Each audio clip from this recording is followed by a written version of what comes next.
a planetary wave of conscious ecstasy. The energetics of planetary acceleration increase. We wish to remind you that your emotions may become more volatile and difficult to deal with in the coming months and years. Irrational encounters between strangers, even between friends and loved ones and family members, may also increase. Be especially careful of anger states that can quickly escalate into rage and irrational actions on your part. Navigating your own primal feelings in response to planetary acceleration is crucial, if not critical, if you are to survive and thrive through these times. The wave mechanics of accelerated planetary consciousness are not going to decrease as you move into your future. In fact, they are only going to increase. We would say to you that the responsibility for dealing with these increasingly intense energetics is in your hands, both individually and collectively. Your challenge in the physical third-dimensional reality is that the weft and weave that holds the fabric of your perception together is being shaken at its very roots. Indeed, for some of you, it may feel like that which holds you together, is being pulled apart. This pulling apart is being experienced on a massive social, cultural level throughout the world.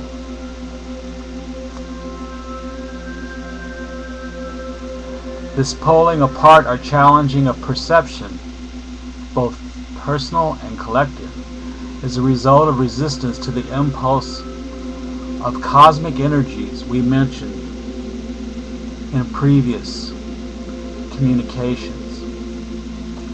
It is very real way you are witnessing a tug-of-war between the tendency of matter to hold on to its structure, molecularly speaking, and the tendency of spiritual energy to reorder structure. Due to the nature of cosmic energies gathering your galaxy, this inherent tension between spirit and matter is escalating. Thus, the weft and weave of which we speak are not just the threads that hold your human culture and civilization in place.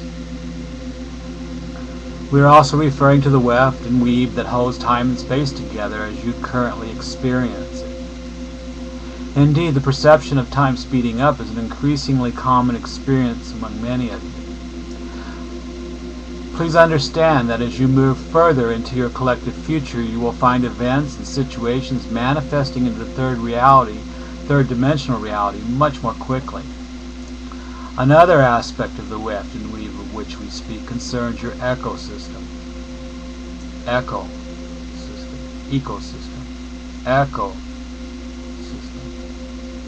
The stresses within your biosphere are so intense that many species of plants and animals are becoming extinct on a daily basis. And you need look no further than the dire reports coming from all over the world at your ecological sciences. Despite the massive denial of your world civilization seems to be in, we may remind you that you are part of the Earth's ecosystem, and if too many plants and animals perish, your days will be numbered. As a collective human consciousness, you must find a way to steward the earth and protect her in all life. If you're not able to rise to this position of spiritual maturity, you will pass on into oblivion and have previous cultures who've refused to listen to the danger signals and depleted the environment. Your planet's ancient history is full of them. The question is, of course, what can you do in the face of such massive problems? We leave appropriate social and political action to you, for these are your responsibilities, not ours. It is our responsibility, however, to suggest a course of action that we deem to be worthy of you and your destiny. We would suggest that you look to the higher levels of yourself to find the answers to this query. Specifically, you would do well to look at solutions to your problems from a perspective that is outside the problem. Dealing with the situation at the level of difficulty is less effective than dealing it with from a more expanded perspective. In previous communications, we've mentioned the need for ecstatic states of consciousness. as a means to enter into a larger nesting of energy. Specifically, these nestings having to do with Earth-based ecstasy, galactic-based ecstasy, intergalactically-based ecstasy.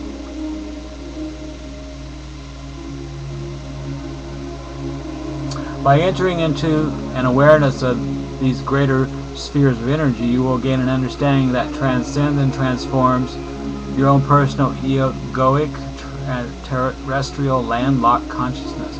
In other words, you will see the world and your position with new eyes. Be very clear that there are forces which do not want you to see the world in this new way. They have wrestled internet in keeping things the same. They have a vested interest in keeping these things the same. They see your liberation as a threat to their power, and indeed in some ways this is the case. However, what they don't realize is that if they fail to raise themselves to a new understanding of human culture and civilization, especially in relation to spirit and the evolution of consciousness, they shall lose everything they have so desperately defended. Spiritual evolution operates by the laws that are in some ways outside the norm. Should the collective consciousness of humanity fail to rise to a higher level of spiritual maturity and responsibility as stewards for both life and matter, the global situation on Earth will rapidly deteriorate. But for those of you who have nested themselves in ecstasy and the transcendent nature of Earth-based, galactic-based, intergalactic-based awareness, the future can be quite different from mass humanity. This will take place primarily through spiritual communities which will form all over the planet. Such communities will not necessarily look like what you would expect them to. The fundamental principle is not the structure of how a community operates, but rather the vibrational field that it creates and sustains. Such vibrational fields of coherent, life-affirming energy have a protective quality as well as a beneficial effect upon the local environment. This ability of vibrational fields applies not only to communities but to individuals as well. Again, we suggest you consciously enter ecstatic states of consciousness using some of the methods we've given you in previous messages. Find ways to live your life in joy and discover ways to avoid the manipulation that is being perpetrated upon you through fear and misinformation. Another benefit of creating and consciously dwelling in ecstasy and joy is that it will help you counterbalance the negative emotional volatility of these times. We invite you to participate in an experiment which will take place on the winter solstice at 12 midnight, an experiment in consciousness. During this period, we invite you to enter into ecstasy as much as possible and then send this ecstasy to the earth. If you are unable to generate ecstasy, we suggest you listen to this previous message on how to accomplish this task. By sending ecstasy to the earth, you will assist yourself and others to enter into a resonance with the earth. To use a metaphor, she will recognize you if you send her the messenger of ecstasy or joy. These emotive vibrational fields created through your feeling nature will stimulate an energetic response from her, Gaia. You can then ride, so to speak, these energetic responses into deeper levels of ecstasy and a greater understanding of your potential destiny as a singular soul and a collective intelligence. If you wish to join us in this experiment, take some time during the next few days to consciously enter into ecstasy. Do something that gives you joy during this period, and consciously send your joy into the earth. How you enter into joy or ecstasy is immaterial. If you enjoy meditation, please do so, and while in your inner reverie, send your bliss into the earth. If you prefer to dance your way into ecstasy or sing your way into ecstasy, please do so. If you want to drum your way into ecstasy or play the harp or the ukulele or If you want to chant magic words or go into trance, please do so. If you have pets and feel joy when you're around them, then take some time during these 4 days and play with them, consciously sending joy into the earth. If you have a life partner, tickle each other, tell jokes. If you're a gardener and you are brought into joy by contact with the David kingdom, then we suggest you spend time with your plants or in nature and consciously send your joy into the earth. You will find that if you consciously send joy into the earth for a long enough period, your joy will naturally return and turn into ecstasy. And as we have said, you can ride this ecstatic state of mind into communion with the ecstasy of the cosmos. I would almost say you could take it to the bank. By doing so, you will elevate yourself above the problems facing you and humanity, and you will glimpse new possibilities and ways of living. Do understand that by joining us in this planetary wave of consciousness, you will be assisting all life upon your planet. And so, once again, dear ones, we leave you now, the HATHOORS. This is Tom Kenyon's material. I don't want to violate any copyrights, but I thought that was kind of excellent. Crystal skull. Oh, you gotta see this poster I got. Hold on.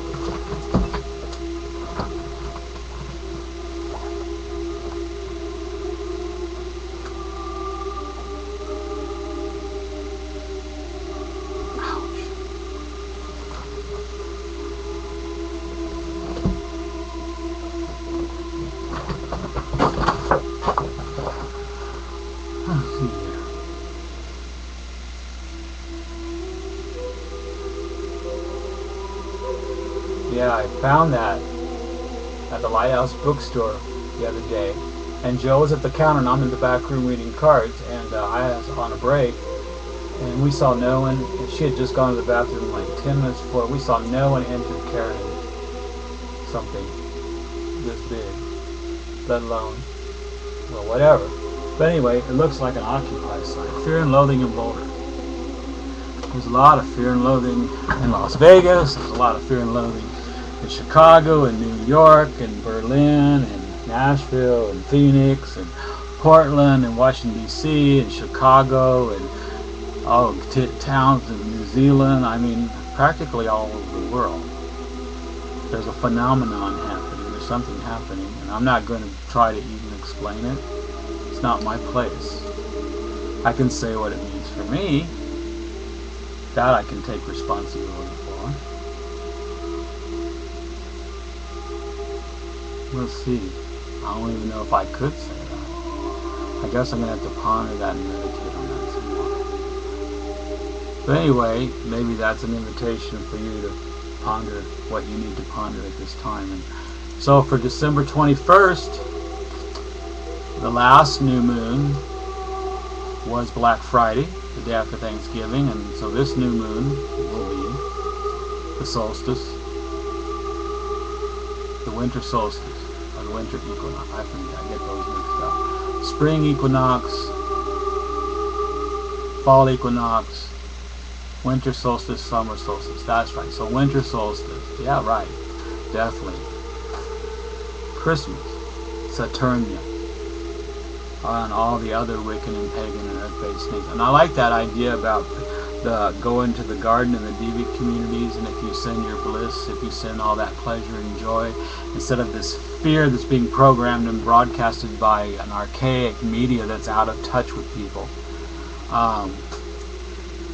If you do some earth surrender rites, you get out there and dance and drum and get your feet on the ground, it's like, you know, that's the Schumann frequency. You get into resonance with the earth, and I like that. It's like Pan, you know, the Wiccan pagan god Pan, the Satar, you know, the taboo stuff, you know, like sex. Ooh, the Seven of Cups just flipped out. I wish I would have recorded that, but anyway, you trust me. You see, we've been led to believe that so many things that are delusions and bad for you and taboo I mean, the very reason for this is because see the wizard there? I mean, if this card's so bad, we got a wizard, we got cups full of different little prizes, rainbows, dragons, all castles, stars, fairies. The power of the imaginal and the power of the imaginative realm. Just look at comic books, Superman, Batman. Just look at stories, books written, novels. I mean, the power to transport you into those realms. Are those imaginary realms? Probably. It doesn't matter, but you're there, right? When you read a good story or you have a great dream, I mean, you're just as there as you are in this dimension. Does this dimension exist? I mean, am I going to be sitting here in the next 24 hours? No, I'll get up and I'll move. So even this solid matter is transitory. The building the building might stay around for 500 years or 150 years, 100 years, but the concrete might stay around for 600 years, but, eventually it's going to go away too. And the earth will shed its skin and she'll go through her metamorphosis. It's just that weft and weave of life. Jose Arguelles, in his book The Mind Factor, when he was writing about the dream spell, where he took the 260-day walk, or Zolkin count, it's not the sun count yet, but the earth count, walked the Zolkin, he said that this final Baktun, or this final cycle, was the transformation of matter, and it started around 1700s, around the Renaissance. And whenever something starts at the beginning, you get the seeds of what will come into fullness, and in between it goes back and forth and back and forth. That's a deep secret there that I have realized. So, guilds were around during the beginning of the Renaissance, and young lads, back then unfortunately not too many women were doing that, but young lads would go into the trades and get an education, to work, to learn to do something, carpentry, blacksmithing. We don't have that anymore. Now the banks have taken all that away. They've taken all that away because it's all about profit. It's not about community anymore. It's not about learning a trade. It's not about sustainability. Some of those trade guilds were they were rich. They were strong, more strongly rich than banks, and they were around for a long, long time. And again, I don't know what happened with all that in Italy, and certainly there was that Descartes and all those kinds of people. But besides the mechanical Newtonian physics, Freud, man is a machine, Ford, we're all flawed. That's just the basic whole thing about sin and karma. Now, karma is a little bit different than sin. Sometimes I say there's no such thing as sin and karma. Of course, I'm saying that for a reason. I'm not being literal. Sin is a mistake. Sin is something that can be corrected. Mistakes are to be learned by. Karma, same difference in a way, but karma is more the idea that, hey, what you do will go on 7 generations. It's not just what you're doing to someone else. It's like we're all in this weft and weave together. We're all in this energy together. And what happens to one happens to another. You pepper spray somebody, you will be pepper sprayed. And again, I'm not speaking literal. You beat someone and you will be beat. In that sense, that's how karma works. But you can release karma and you can step into forgiveness, and the best way is through joy and pleasure and playfulness and the sustainability of all the things that want us to have healthy sex and healthy relationships and healthy families and healthy friendships and healthy communities with a bright smile on our face to get up and go out and play and do what we love doing, and not just because we merely have to survive because we can barely eat, because the social economic system that we're living in right now has kept us locked in a big fucking lie. That's my opinion. You don't have to listen to me. But I am concerned about the ice shelf in Antarctica and the wildlife disappearing at massive rates, and I don't care if Monsanto's freezing sperm and genetically modifying seeds and putting all this shit in our diets, GMOs, and people are wondering why they're getting cancer. Autism, look at the electrical technology, ultrasound. We might be short-circuiting out fetuses even before they're able to create their electrical system. just a thought. I don't know. These are just things that I think about, and they could be true or false or somewhere in between. But it's the imaginal realms. Prayer, meditation, shamanistic trance. Doesn't matter what you believe. I don't care if you're a staunch Crowleyite or Thalemite, or if you're Pentecostal, or if you're a Catholic bishop, or if you're a Mayan Indian. It doesn't matter what you call your God. Oh, a lot of people think that it does matter. A lot of people are fighting wars over it, like the semantics of it all.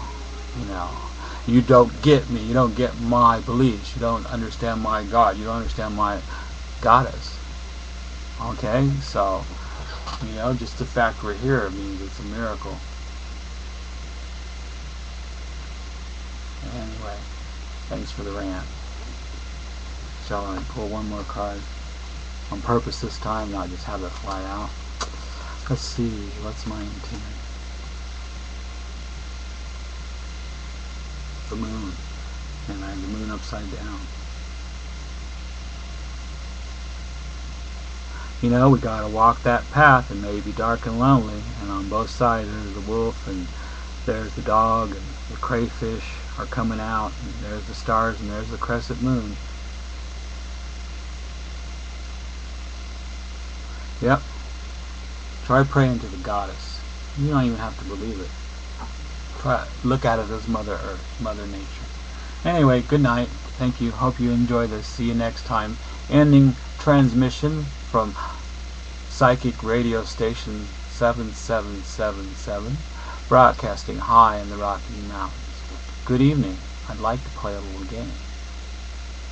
I've been sending out psychic transmission on the Ethernet now since, forever, but definitely consciously, often, since last June 2011. And you can do the same. I chant magical mantras while I'm on the bus. I try to raise the energy. I try to send out joy and bliss. And, I see it does have an effect. Sometimes immediate, sometimes it takes longer. But anyway, don't want to give away too many secrets. Have a nice night.